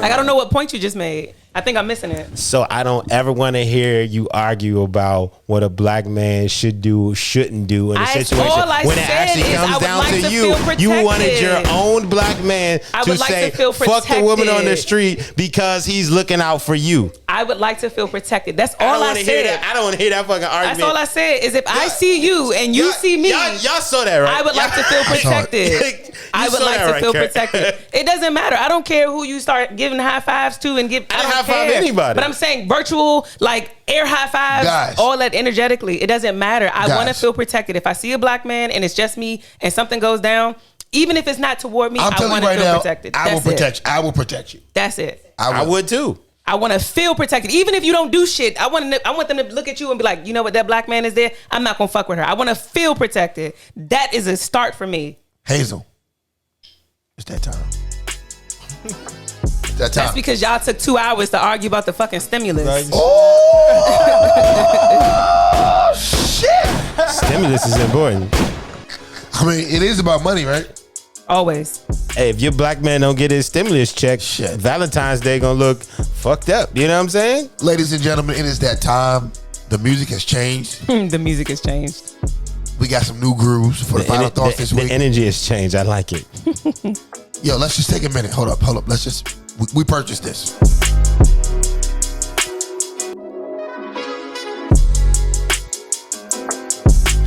This short interlude has been brought to you by Hennessy Privilege. Nah, the bitches ain't paying us. Black History No, I'm Month. saying, is it below the label yet?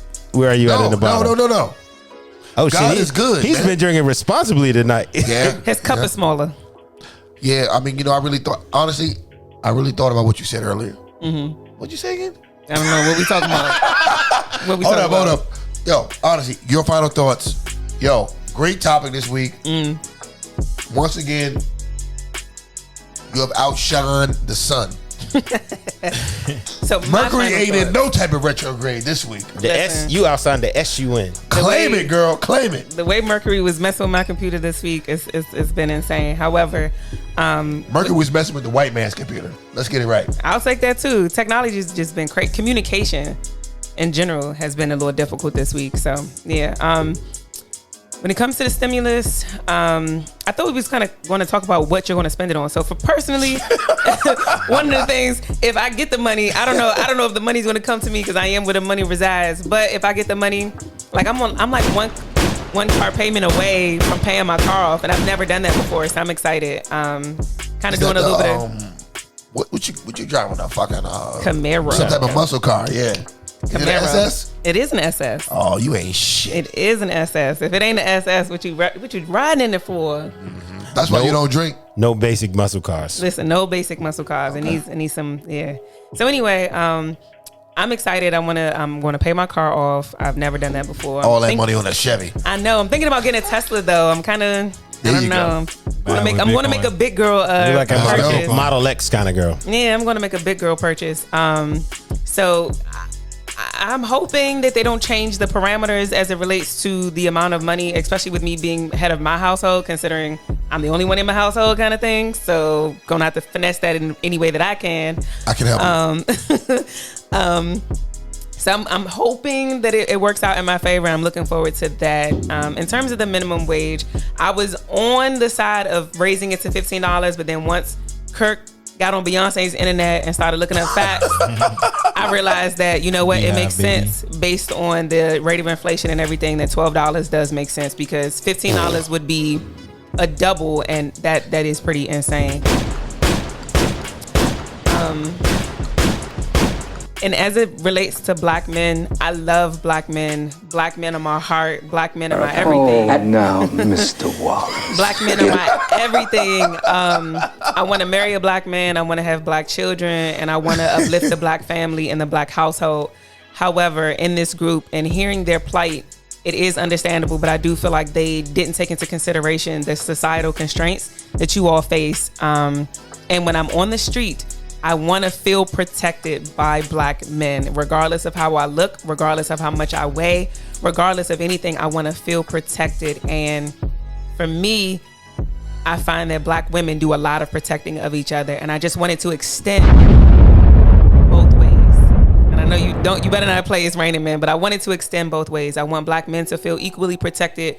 You know, y'all know when y'all having a problem, who you put on the phone? When you having a problem with customer service, the person you hand the phone to. I mean, I feel protected by the black woman in my life. Yeah, I'm just saying when you all are having a problem, protected, but I feel like nurtured. She got your back, kind of thing, right? Now, I feel protected. They'd go grab that thing if she's going down. Right, you know. So I just wanted to be. April go grab that. She'll pull it on them. She'll pull it on you. Yeah. I just wanted to be a mutual feeling, a mutual level of comfort. So. Sorry. No worries. Y'all are fine. So I just wanted to be a mutual level of comfort and a mutual space that, you know, I'm protected and you're protected and we're equally protected. So that's where I stand. Kyra, excuse me, Miss Hazel. Another round, another week, another moment of beautiful final thoughts. First of all, y'all had me on 10 for a second. I don't never get on 10 on the show. So that's different. We like, I don't know. I like you try to play it cool. We had you sweating over there. I'm not sweating, but it's like I seen you do this. She was like, my whole like I'm trying to rely and rest in my femininity, and you had me off my bra probably showing. So I had to bring it all the way back down. But I appreciate you for pushing the conversation forward and challenging me in that. Thank you. Ain't nothing but the grace of God. Kurt, you know what? I know you got a lot to say in your final thoughts because you've been analyzing and looking at the numbers all day. Go get them, man. I ain't even got a lot to say. Stimmies, get your money, dog. I don't care about no stimmies. Get your money. Oh, you rich? Yeah, nah, but I don't get no stimmies. But it's not because I'm rich.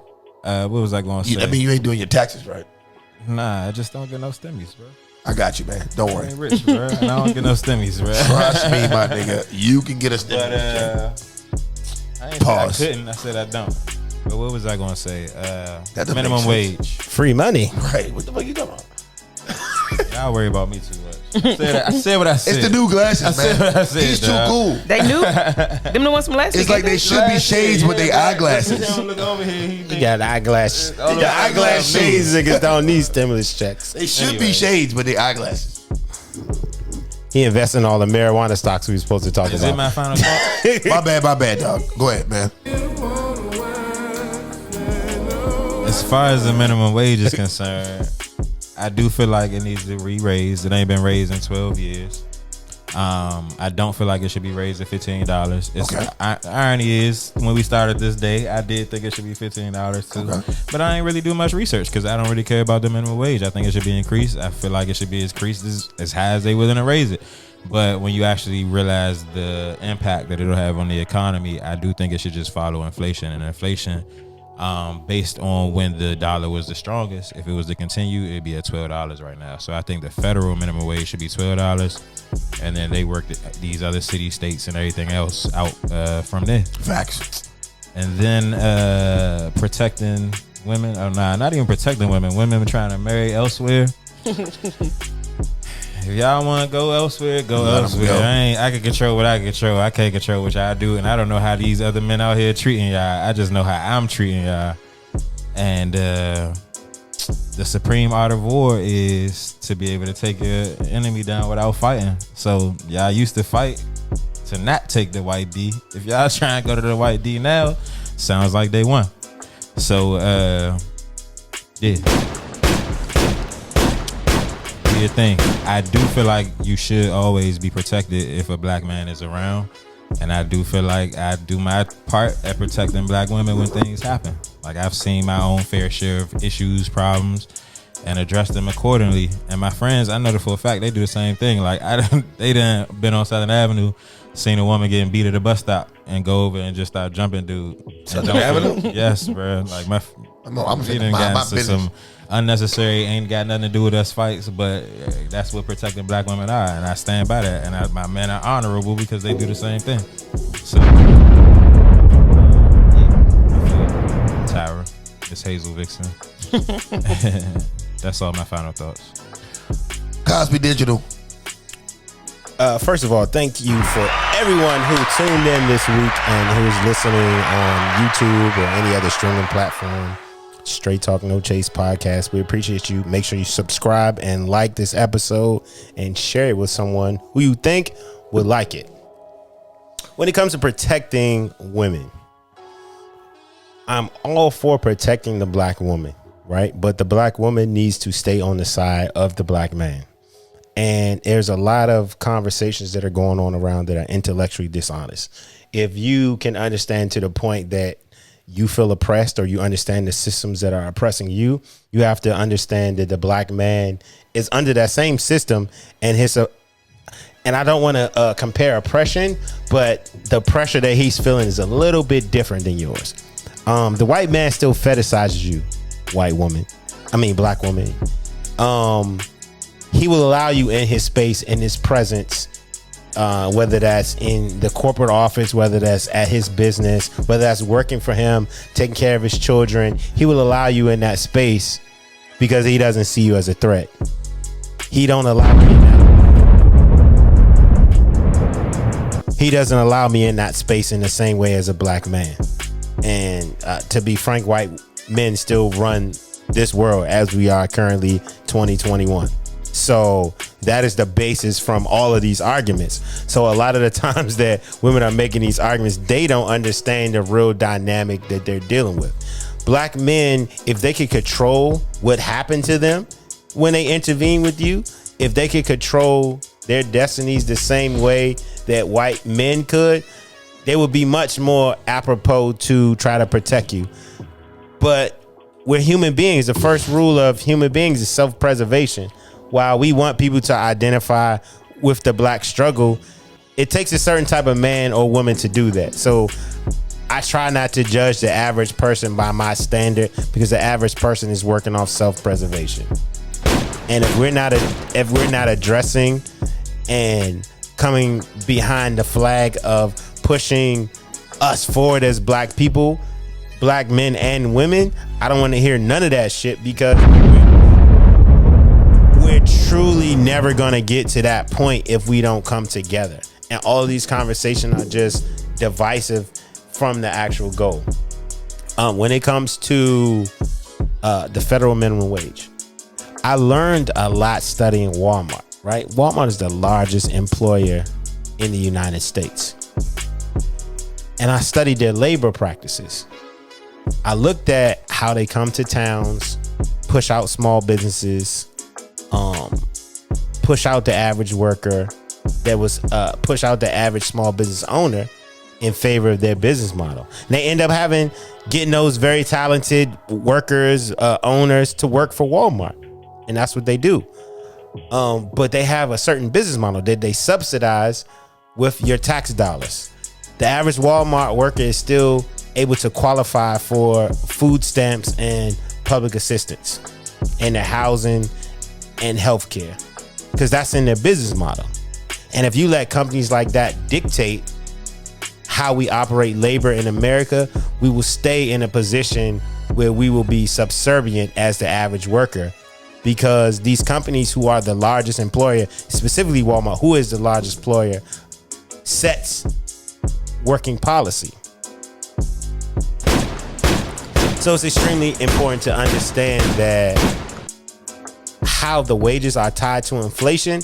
Inflation is going to double and triple in the next couple years, especially coming out of the COVID-19 crisis, because interest rates were so low for such a long time. And we're pumping so much into the economy to get the economy back up to speed. We don't even know the impact of these super low interest rates. So once we get out of this, inflation is going to kick off. So trying to tie that $12 inflation number to the real number that we're going to be experiencing right now is going to realistically should have been $18 and $19. So 15 is actually the midpoint. So I'm in favor of a $15 minimum wage. I'm in favor of lifting close to 1 million people out of poverty with one sign of a pen. I'm in favor of bringing a super underclass up to at least a regular underclass, bringing a certain amount of people to a different class of people. And if you understand the economy, once you put money to the economy, especially in working people's hands, they spend money. That's what working people do. They spend money.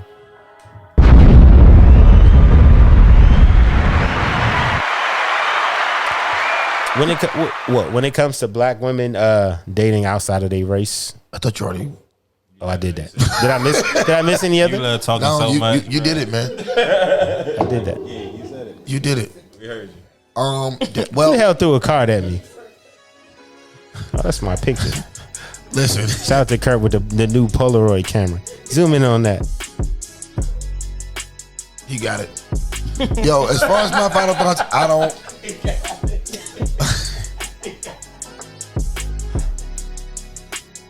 Excellent job. I don't really have much to say, man. When it comes to the stimulus package and minimum wage and all of that shit, you niggas voted for Joe Biden and China is in control. Congratulations. China. You killed America. The China flu. You killed America. You selfish fucking communist. Commies. Minimum wage, $15 an hour. You gotta be fucking kidding me, man. It's minimum wage, nigga. If you out here marching for minimum wage, you need to jump off. I'm gonna change the subject. Because I got goals and values in life. I'm not gonna waste them.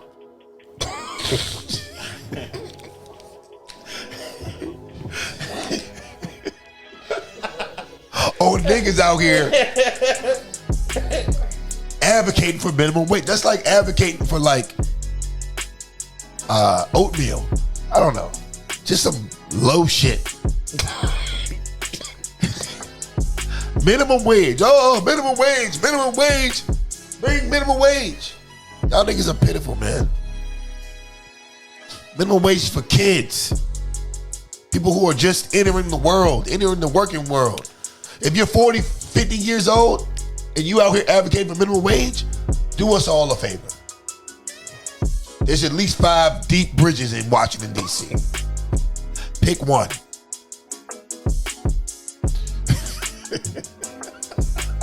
Black women dating outside their race. Let's get the black women dating outside their race. There's more bridges. No.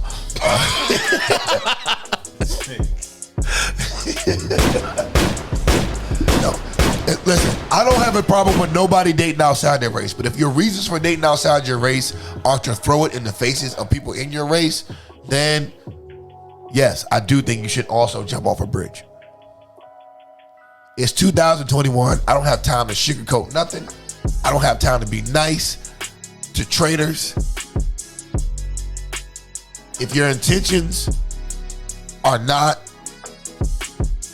for the forward mobility of American black people, then I wish you nothing but death. This has been another episode of Straight Talk No Chase. My name is Trip Simpson, along with... I said he should have killed her, but I understand. Along with Cosby Digital, Witch Hazel, Costco Kirkland Keys, Curtis Keys on the keys. quote unquote vegan Steven. Hey, real quick, 844-454-5246. Text architects to that number. I said I was gonna give you the number. With great care. Let's build. Facts. Let's do it. Okay. With great care, we are signing off this week. We wish you nothing but the best. Yes.